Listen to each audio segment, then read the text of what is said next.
yang kita tipu bahwa Aceh kagak pulang oleh pemerintah pusat hak partai Aceh. Mak kamongan.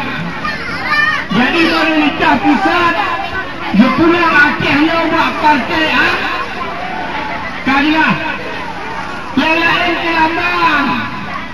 Ini saya punya padu bilang hanya mungkin kita menawar lain, tapi baiklah mungkin kita partai yang adalah hukum. Nombor dua, bahawa kita nyaw limangga tunda pilkada. Yang bukti kedua, limangga tunda pilkada, orang mendaftar partai Aceh baru jadi pilkada.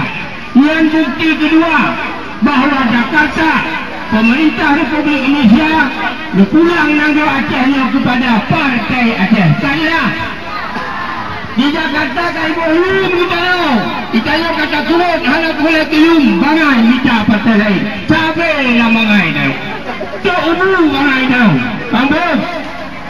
Jadi bapak ibu adik yang berbahagia, pakan yang tuan pergilah pakan partainya harus terpenuhi karena partainya kami serahkan mandat di Jakarta, maka harus tajalah partai Aceh nombor 5 kaunter nombor 5 ya nombor 5 Dr. Haji Zaini Abdullah berpasangan dengan Muzakir Manaf terpilih calon gubernur kita untuk Provinsi Aceh bakal di bulan Putun 2012. Nah, untuk kabupaten terpilih pasangan Pak Adami dan Tengku Bustanuddin, yaitu nomor lainlah juga bakal di bulan Putun 2012. Dan Bapak Ibu hari yang berbahagia teristimewa kepada Pantai Melengkuang nilai nilainya bupati dalam mari yang pergi dulu ada mahana tala kakak nilainya oleh Pantai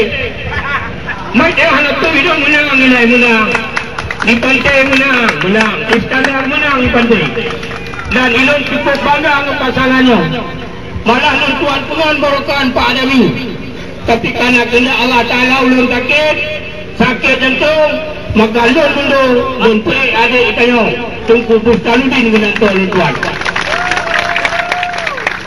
Jadi gambar yang nampak baliho jangan gambar mentang yang urung naik dinau kalilah dengan pengutnya kawan nyo perjuangan katlek kamu perang kayo kamu perang talakai kesihatan kamu perang talakai keadilan kamu perang talakai kemakmuran hanya talakai lain kayo sama memandung tangan ikut ilon lebih hawa ikut mana dari dino ya